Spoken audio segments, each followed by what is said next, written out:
Hey, what's up everyone, and welcome back to Turner Mobile Detailing. If you notice behind me, I've got this beautiful hyacinth red Mercedes E450. The only problem is that it's got this major scratch on the side door panel. But today we're going to fix that using a Dr ColorChip paint repair kit. Let's get started.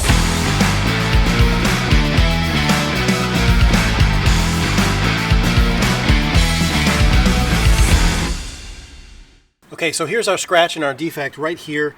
It's much deeper toward the beginning of the scratch or the start of the scratch, and then trails off towards the end of the scratch. It's much shallower back there.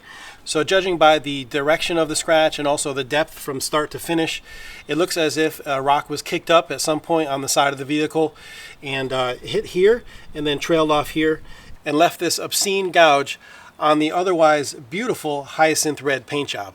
So this car is dirty. Now, if you're doing this for yourself at home on your own vehicle, the first thing you're going to want to do is make sure the vehicle is clean. In this case, we're not going to be cleaning the whole vehicle. I'm just going to do a spot clean right here on the door. I'm going to be using some O&R to just do a spot clean right here. Now, if you're going to go with the rinseless wash method, you're going to want to be extremely liberal with the wash solution. That way you don't risk scratching or marring the paint any further. I'm going to take a nice clean and plush microfiber towel, put a little on that too, and very gently we're going to wipe across the affected area. And then I'm going to flip my towel and I'm going to wipe it dry. So now the affected area is clean. In this particular case though, I actually detailed this vehicle about 3 to 4 weeks ago, and I laid down a layer of sealant, ceramic sealant on the paint.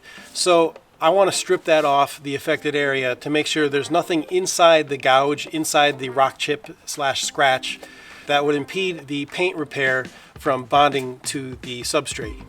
Now I'm going to use a little goof off just on the exact area of the scratch. I'm not going to go beyond that. I don't want to strip off any more sealant than I absolutely have to.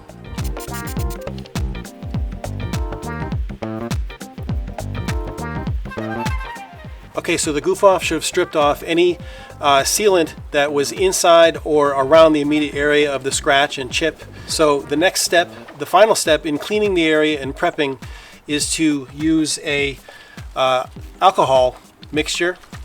This is 50-50 or 60-40 alcohol and distilled water mixture. I'm just going to put a little bit on my towel.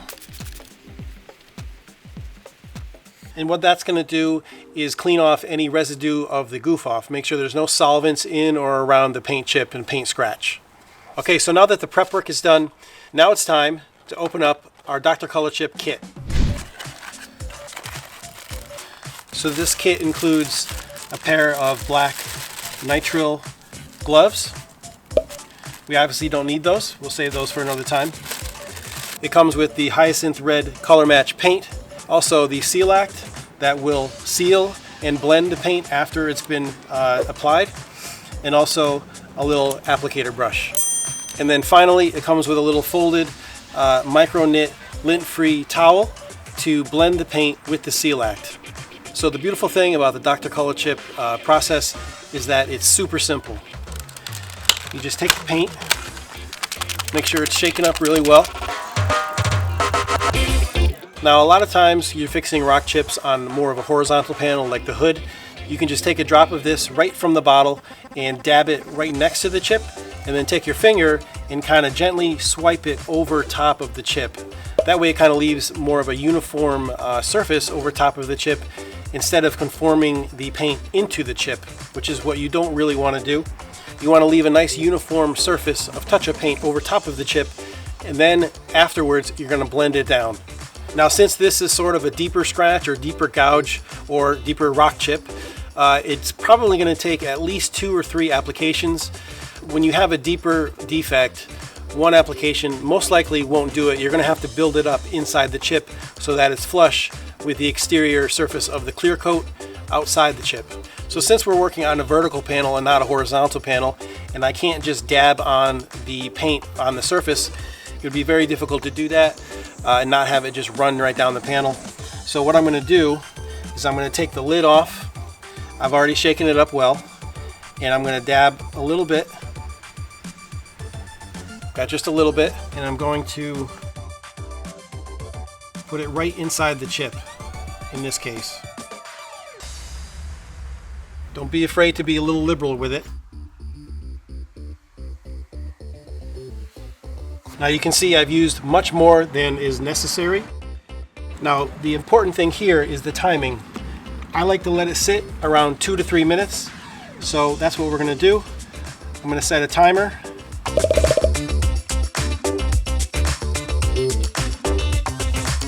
Okay, so we let the touch-up paint run for 2.5 minutes. I normally like to keep it closer to the 2-minute mark, but today is on the cooler side and it's a little damp, so I let it cure for just a little bit longer. So now what you're going to do is you're going to take your lint-free microweave towel that's supplied by Dr. ColorChip. You're going to take your Seal Act and just put a little bit on the towel. You're going to saturate about a quarter size, and you're going to gently massage the paint. You see, you're pulling off paint. We probably could have let it sit a little bit longer, but that's okay. We'll let it sit longer on the next go around.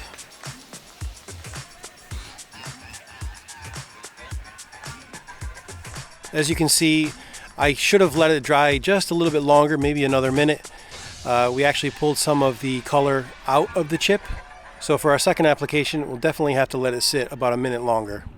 And you can see on the shallower areas on the rest of the scratch that it still needs another application or two to build up to the finished surface around the scratch. Okay, application number 2.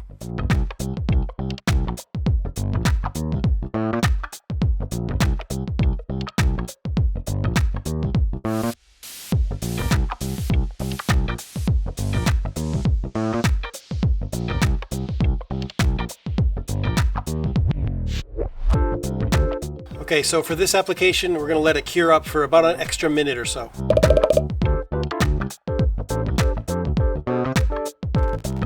Okay, so we let the paint set up for 3.5 minutes. Let's see if that made a difference as to how much actually stays inside the chip and how much we can blend outside the chip. So again, we're going to take our Seal Act, put a little bit on our blending cloth. And don't be afraid to use the same section you did before and start blending. Very gently.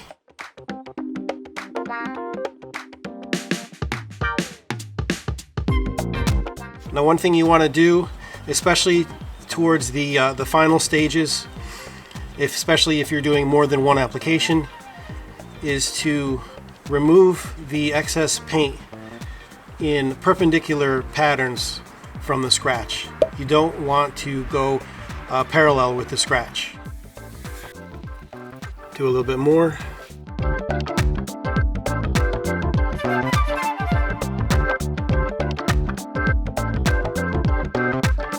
Okay, so it's getting better. We're still definitely going to need at least another application, maybe even 2 more. But for a third application, we're going to let it set for at least 5 minutes.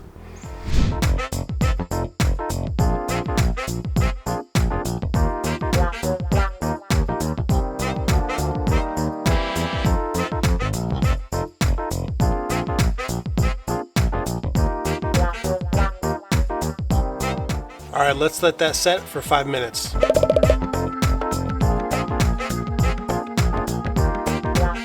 Okay, so we let our third application set up for 5 minutes. Let's see if we can get some more paint to stay inside the chip.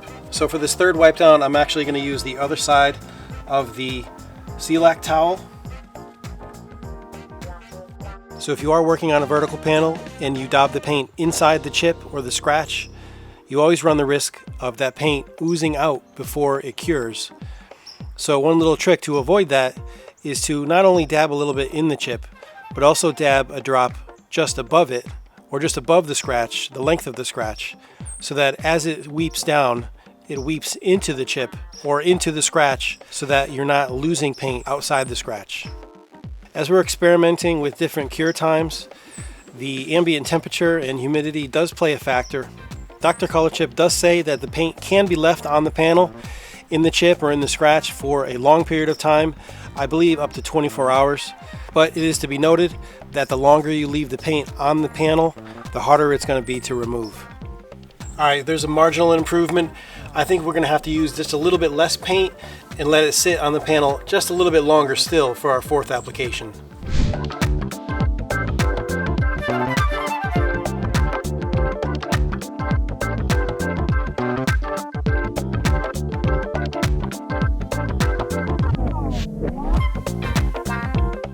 Now, one thing you can look for to know if you're not letting it set for long enough is if you see dark specks of paint or streaks of paint on your Seal-Act towel, like here and like here, that tells you that you're pulling a lot of paint off the surface.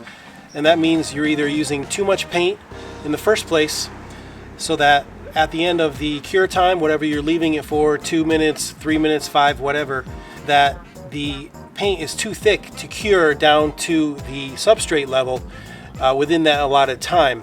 So you're actually pulling all that off. That's actually wet paint still that you're pulling off. And when you do that, you run the risk of pulling paint out of the chip. Where you want the paint in the chip to cure and then blend it, you don't want to pull it back out of the chip or the scratch. So like I said before, today is a cool day and it's very damp, so it's difficult to find the right cure time. So for this fourth application, we're going to let it sit for a whole 10 minutes. So for this fourth application, I actually decided to break out my heat gun. Because it's so cool and damp today, it's about 48 degrees with relatively high humidity, which is causing the cure time to severely lag. I felt that the heat gun would counteract the ambient conditions and help the paint to cure that much faster. Now, caution is absolutely necessary when using a heat gun. The first thing you need to do, this is not a suggestion, this is a rule, is to check to see if the panel you're going to be using the heat gun on is metal or plastic. You absolutely want to use extreme caution if the panel is plastic or any other substrate besides metal.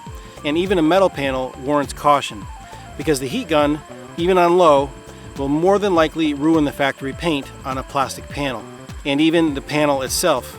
You can use a heat gun on a plastic panel, but again, extreme caution is necessary. Keep it on the lowest setting and at a very safe distance, if at all. I personally recommend not using a heat gun at all on a plastic panel, just to be safe. Better to let the paint cure for a few extra minutes in cooler temperatures than have to pay to repaint parts of your car. But even on a metal panel, again, make sure to use the gun on the lowest setting, keep it at a safe distance, and do not hold it still in one specific spot. You can always test the heat on your hand to find a tolerable distance and use that as a gauge as to a safe distance to hold the heat gun away from the panel. Okay, let's remove our fourth application, I believe this is. See how we're not pulling a lot of paint off all at once? No large splotches of red paint. That means we've let it cure long enough.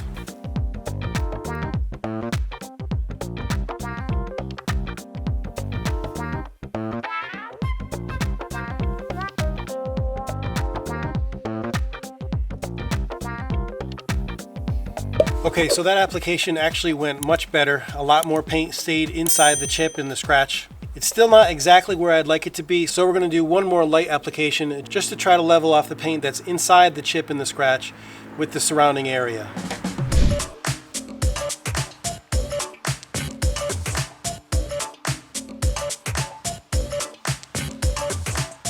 Alright, we're going to let this set up for another 10 minutes.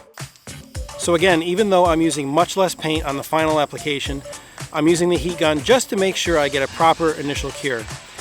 And now I'll just let it sit for the remainder of the 10 minutes. Okay, so I'm in the process of buffing down or leveling off our final application. One little trick I want to show you too is that you can use something hard or stiff behind your buffing towel or your removal towel to help keep the surface that meets the vehicle substrate flat. That way the towel doesn't conform inside the chip or the scratch and remove paint inside the scratch or the chip. I would use one of my rid sticks, but unfortunately I forgot to bring them with me this morning, so I'm going to be using the butt end of a razor blade. So I'm just going to wrap my towel around that. I'm actually going to open it up a little bit more. I want less material between the hard end of the razor blade and the towel itself. I'm just going to put a little bit on there, like so. And what this will do again is ensure that the removal towel does not conform to the chip or the scratch, but it stays nice and flat, nice and even with the surrounding area. So if you're looking for more Dr. ColorChip content and you want to see more of a chip repaired rather than a gouge or a scratch, we'll be coming out with another video very soon repairing some straight-on traditional rock chips on a white Maserati. So make sure you subscribe to the channel and hit the little notifications bell so you don't miss it. Okay, so I think that's about as good as it's going to get. Unfortunately, when it comes to chip repair, there's always going to be a little bit of a discrepancy with the clear coat around the chip or scratched area and then with the paint that's inside it. But the color is a perfect match. Okay, so let's just clean up the area and then we're done.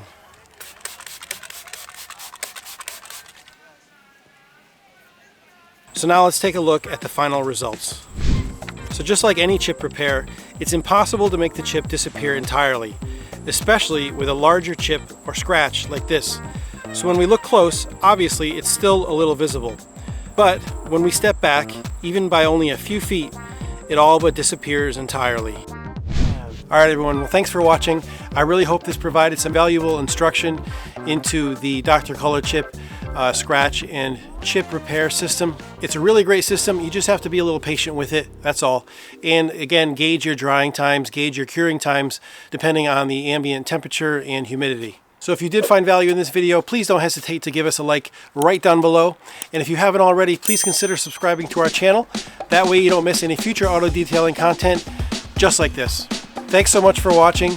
And as always, I'm Seth with Turner Mobile Detailing, and we'll see you in the next video.